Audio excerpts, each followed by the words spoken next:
All right, and we're back with the show. And once again, it is Gerald Glassford coming right back at you here. When I'm always listening to your show, I'm still waiting for that ding ding, the timer that usually Michele has on her. Because I always hear that on your show.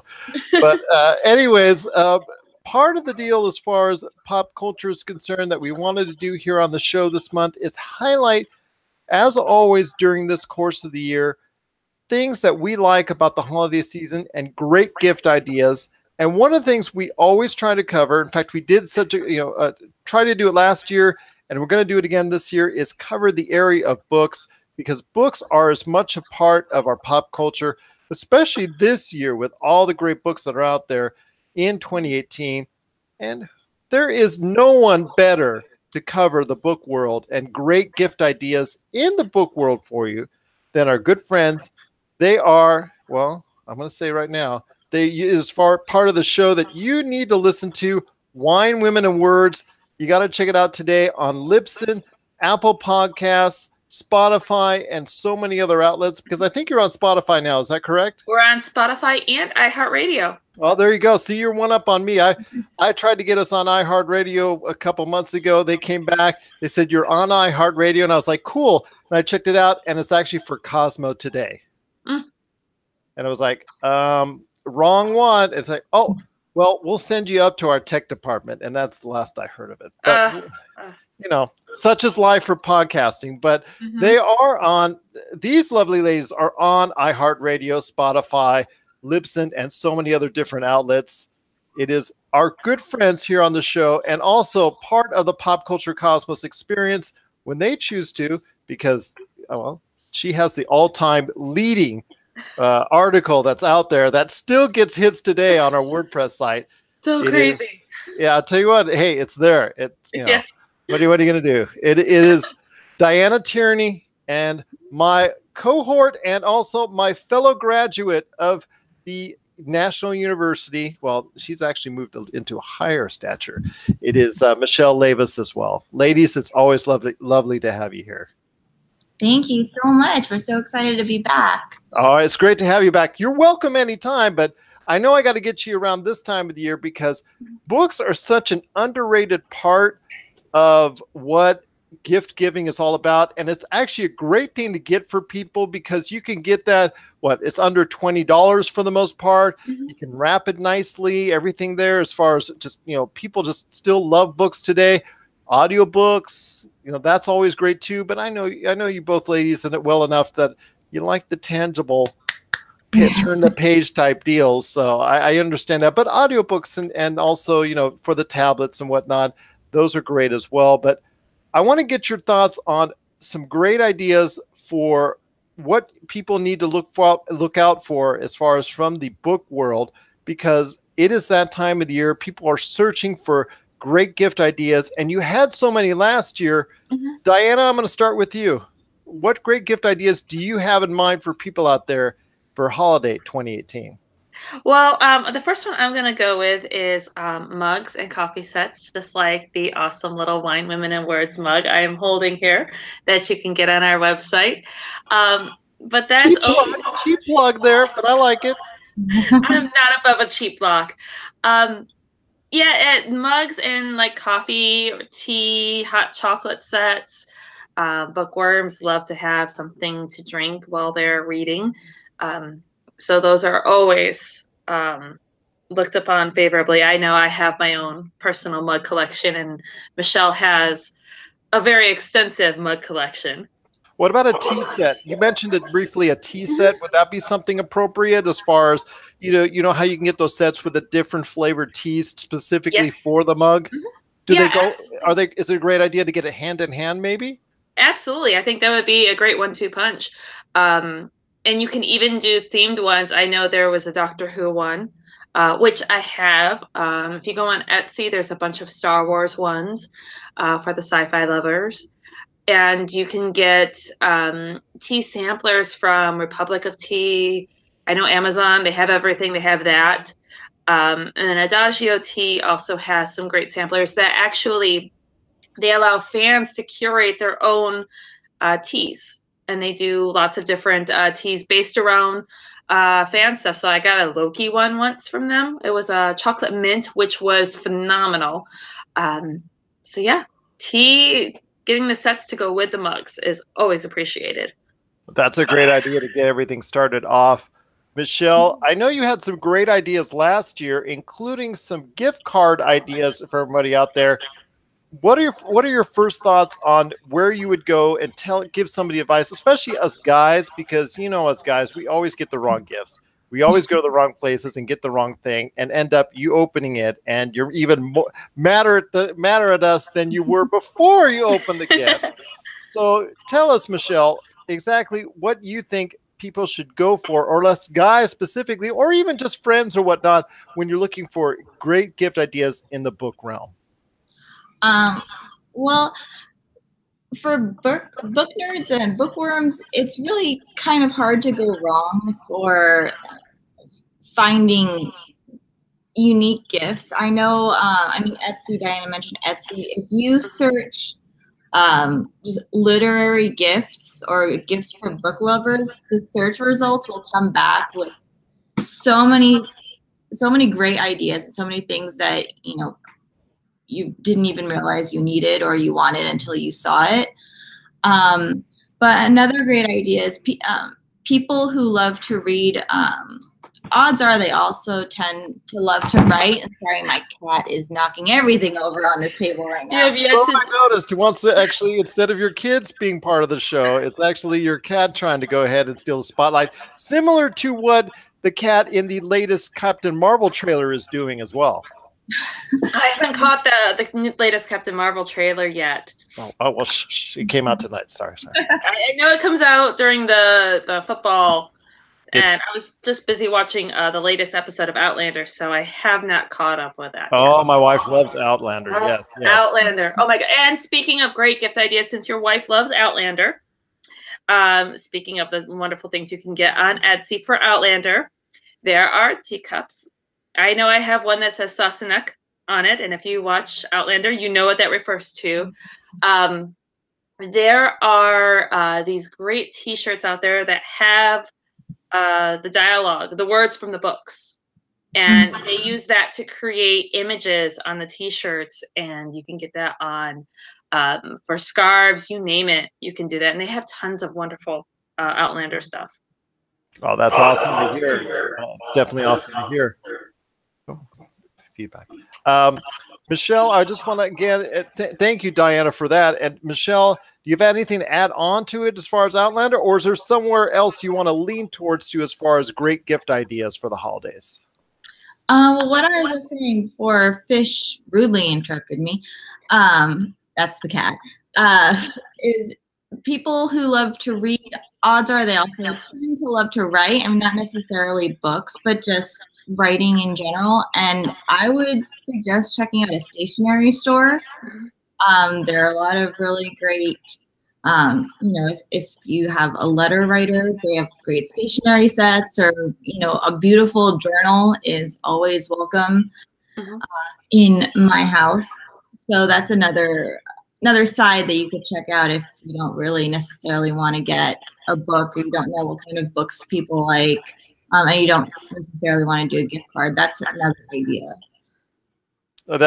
Actually, like I said, you mentioned before, and I think actually you mentioned it as far as the importance of gift cards, just in case someone is not so sure exactly what somebody wants, but they know that they have a book nerd in their life, and to go ahead and gift card to Barnes & Noble, or dare I say it, Amazon. Or even your local indie bookstore. I'm sure that they have gift cards there as well to support the indie bookstores. I mean, I know I always take a risk. I never go with gift cards or my father's actual Amazon wish list for his books. I like to live dangerously and pick out the books on my own. So that comes with a risk. As of like this year, I accidentally bought him the same book twice for his birthday. Well, I bought one a couple years ago and I bought it again this year. So if you don't want to take that risk that they might already have that book, just get them a gift card. Awesome. And it was just actually interesting. I've read the other day as far as the top selling books of 2018. and just to see where the industry is at. To me, that was fascinating to see how many books are sold physically in stores at this point in time, and to see that the number is quite different. Obviously, because the digital realm is similar to what we deal with in video games and other pop culture realms, that you can buy it digitally, so it's much easier. So the numbers as far as physical, tangible products are going down. And that's just an inevitability of the world we live in now. But it's still nice to me, and I still think it's a lot. It's nice to a lot of people out there to get that physical, tangible gift under the Christmas tree. Diana or Michele, whoever wants to take this next question. When you're dealing with someone that is a book nerd, but you're not sure what type of a book to get, but you want something tangible instead of just maybe saying give a gift card, which is still, like I said, last year and this year is a great idea, but you want to get something tangible for that book nerd in your life. What would you try to suggest maybe as far as a really good book to read that maybe it's really sparked your interest? Because you've interviewed on your show several authors, over the course of the past 11 months already. And I tell you what, there's got to be some great, books out of all of them that you've read from these authors that really stand out, that maybe gives a good idea for a holiday gift this season. Absolutely. Now, before we get into some of the great authors that we've interviewed that would be good for the season, one thing you can do is, I know Barnes & Noble has them, but the collectors, they have these really nice hardcover editions of the classics, like the Jane Austen collection, H.P. Lovecraft. I've seen Dracula, and then also Mary Shelley's Frankenstein, and these are really pretty hardback covers. Those are great for a book lover to get a classic and a really nice version of the classic that they can put up in their bookcase. Even if they've already read that, they'll appreciate that.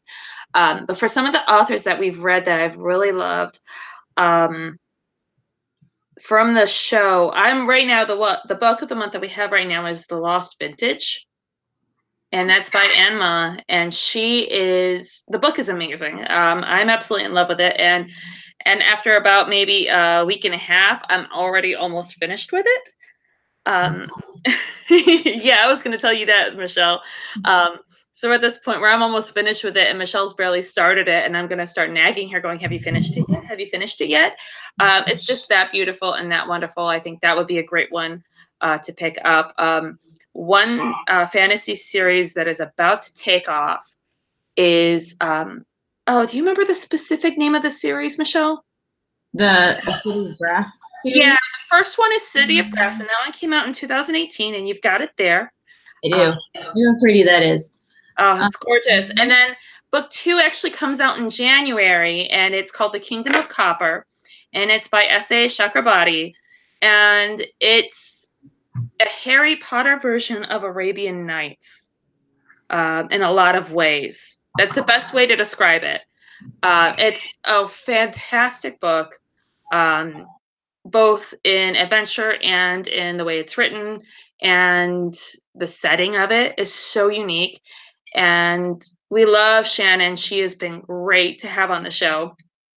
And I think that would be a good book to get because, like I said, it's going to be big. We're going to have Shannon actually back on in February. We love her just that much. And I can see this getting turned into like a film or a TV series. Like I said, it's going to be the next Harry Potter. Well, it's going to be, it sounds like it's going to be optioned at some point in time for at least a screenplay at the very least. Hopefully it won't get stuck in production, as sometimes a lot of books happen to do. I know some books that are actually finally coming to fruition now as far as movie that were optioned in the early 2000s from what I've been reading over the course of the past few weeks. Yeah, I'm excited for that one. And that was in production limbo for a long time. And I know, what is it? Artemis Fowl, I think. Artemis Fowl, yes. Yeah, the Artemis Fowl. That trailer debuted last week. That was in production, I guess, limbo as well for a long time. And I was reading up on that. So that's something that is finally coming out next year to theaters. That it was a great book series in the late 90s, if I remember correctly. Yep. Michele, I want to ask you, because Diana just gave some great tips as far as some great books that she was leaning to, some of them which were mentioned and had the authors on your show, both your show, what are some of the other great gift ideas from some book authors that you've also had as guests that you might recommend as well? Well, Diane and I tend to have this same favorites, but another one, I guess I just looked up the publication date. I lost my word for a second.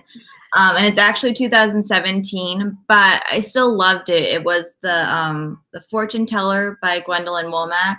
Oh, yes. I'm sorry. I'm fangirling over that. Anything by Gwendolyn Womack is something you must absolutely get and put into your library if you are a fantasy history nerd in any way, shape, or form. Oh, that's awesome. That's awesome. And then like I said, you ladies on your show have had over 24, closing in on 36 this year, different authors. As far as for your show this year, every week we have a different author actually now.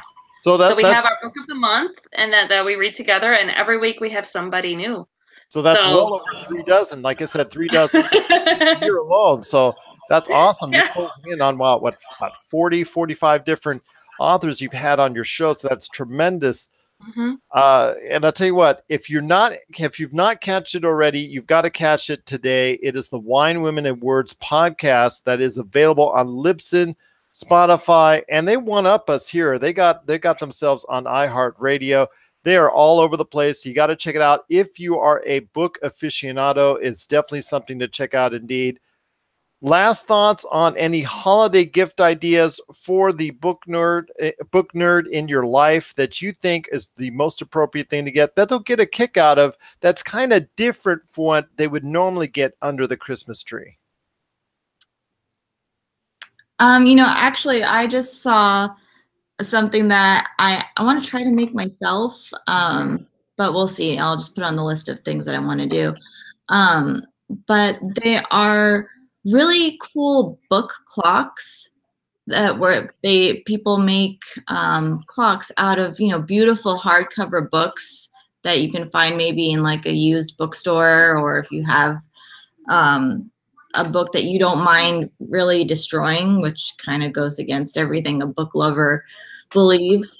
But they can be really beautiful, and they're not that hard to make if you feel like making a gift for someone. You can buy all the the supplies and everything at a craft store and just do it yourself.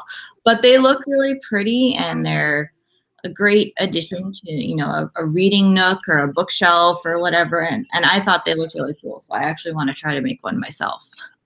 Oh, there you go. There you go. That's a great idea, and that's really thinking outside of the box to provide something unique and different this holiday season. Any gift ideas that you might think of as well, Diana? Well, I mean, going along Michelle's line, I do love the books that they look like books from the outside, but you open it up and they have a space for a hidden flask. Those are always really good. Because you can tell where my mind is always at. Oh, well, I mean, that kind of, you get that idea, I mean, who would think that a podcast that says Wine, Women, and Words, that we actually like to drink wine? What? Besides that, if you don't want to do something like that, there's always, I love the clothing with the books on it, the t-shirts, the scarves, the gloves. They're always so much fun to have, and it's unique and it's different. And again, those are some great gift ideas by both. Again, those are some great gift ideas from both Michele Levis and Diana Tierney of Wine, Women, and Words, the podcast, which you got to check out today. If you are a book aficionado, it is a must. It is available on Libsyn, Apple Podcasts, iHeartRadio, Spotify, and over just a gazillion different podcast outlets. Mm-hmm. Before you ladies leave, I got to ask you this. I'm asking podcasters from all around the realm about either their favorite things in pop culture or the top 5 things that mean most to you in this year in as far as 2018 is concerned. And I know the book world is very, very important to you ladies. So you can tell me each one. I'm going to take each one a turn as far as either pop culture, books, whatever, because books are a part of our culture and it's definitely part of pop culture. So I'm going to start with you, Diana. Your thoughts on your top 5 superstar things that you liked so far in 2018. I am totally here for the diversity that we're seeing in books now, and that's getting translated to movies that are being optioned. The first one that comes to mind is Crazy Rich Asians. I think that was like the highest grossing rom-com in I don't know how many years, and one of the top grossing in this year. Everywhere outside of China. Unfortunately, this weekend it did debut, and unfortunately it kind of bombed in China. Of all places, can you figure? But it is scored extremely well, like you said, all over the place. Other than that, but yes, and it definitely has sparked interest not only in Crazy Rich Asians, the book, but the sequels. It's already starting production on that. They've already signed the director of Crazy Rich Asians to do the sequel. So yeah, it's definitely become successful all around the world outside of China. And the producers, interesting fact, the producers of Crazy Rich Asians are also the same producers for The Hunger Games. They're from the same people. And then if you're interested in that diversity aspect, there's a lot more stories coming out of Cuba and dealing with Cuban culture. Veins of the Ocean, though it didn't come out this year. I think it came out either 2016 or 2017. That was a great book. Chanel Clayton came out in February with a book called Next Year in Havana. And then she's going to be coming out with another one, I believe, called When We Left Havana, dealing with Cuban refugees and books like that. I'm just totally here for. It's been big this year in 2018, seeing the diversity, and I absolutely love it. And Michelle, what are your top picks for 2018? Like I said, it could be pop culture, it could be books, whatever you so choose. What are the biggest things that affected you as far as the best things that you witnessed, experienced, audioly, visually, could be music, whatever you're talking about, anything that's new that hit in 2018?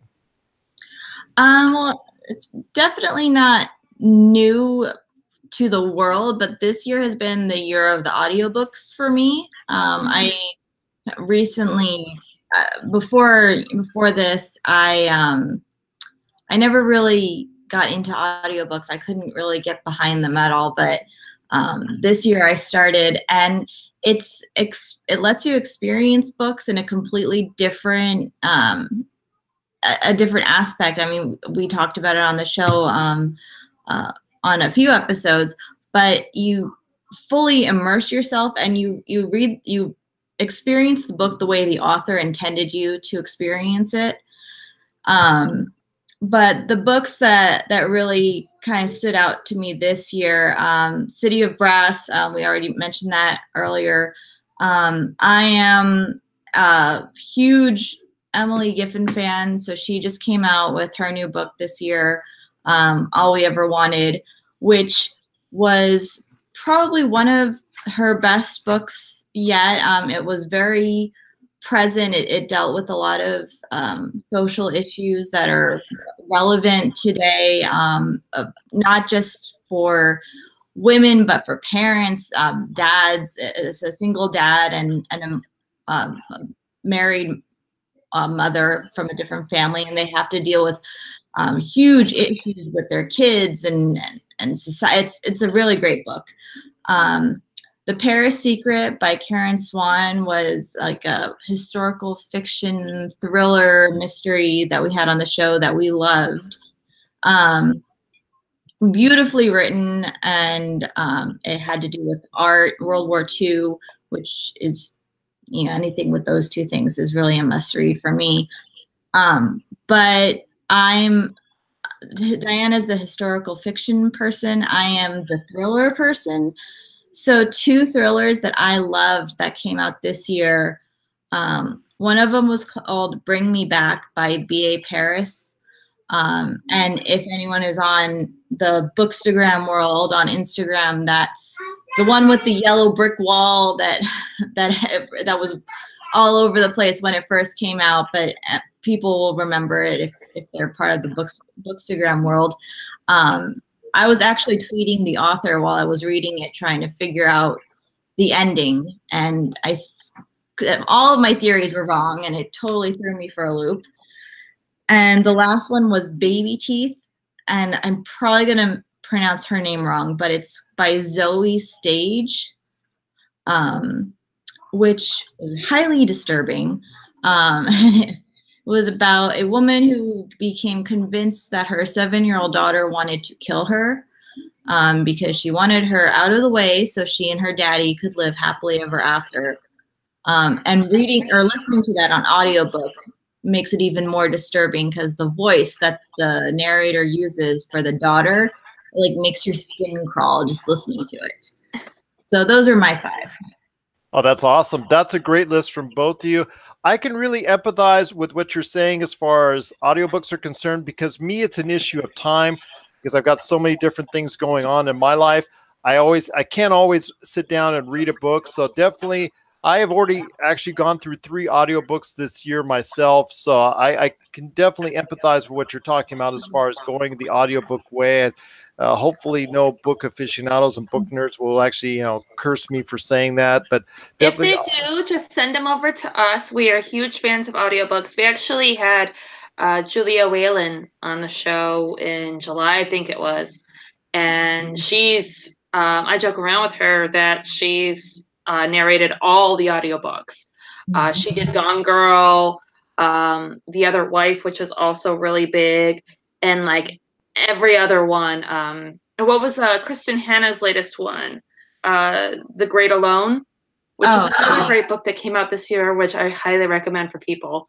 That was beautiful, beautifully done, and she narrated that as well. And we at Wine Awards are big proponents for audiobooks. I think they're great. I know Michelle just talked about how much she loved them, and I love them too. I listen to them in my car, while I'm working, while I'm cooking.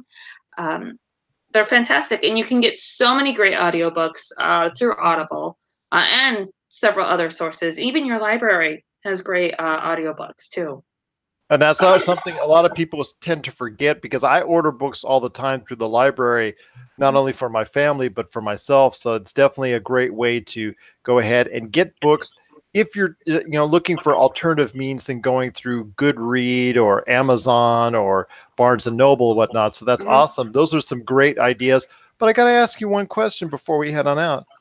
Why is Wine, Women, and Words the podcast to go for anyone interested in the literary world? Because whoever wants to go first. well, we get into the author's heads. If you're interested in how the author does what they do, we sit down, we talk with them, we get how their writing process. We get them. Sometimes we get them drunk. That has happened a few times, and they will spill secrets that they're not supposed to spill yet about books. But yeah, if you want to hear an author's perspective on writing and literature, we're the place to go to. Oh, that's awesome. That's awesome. Michelle, anything to add on about your awesome show as well? I would say we just like to have fun with it. I think we try not to take ourselves too seriously, and it comes through. A lot of authors, you can tell coming on the show, they have either never done a hangout before, and they don't know don't know how it works, or maybe it's their first podcast. And they always ask like, oh, well, what am I supposed to do? How does this work?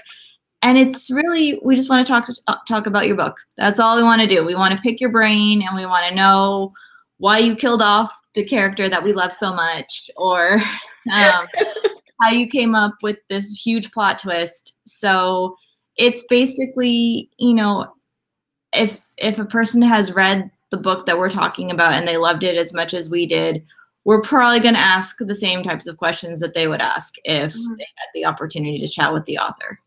Some of our listeners have actually said that one of the things they like about us is that it feels like you're sitting in the living room at a book club, and you get to talk with your girlfriends about the books.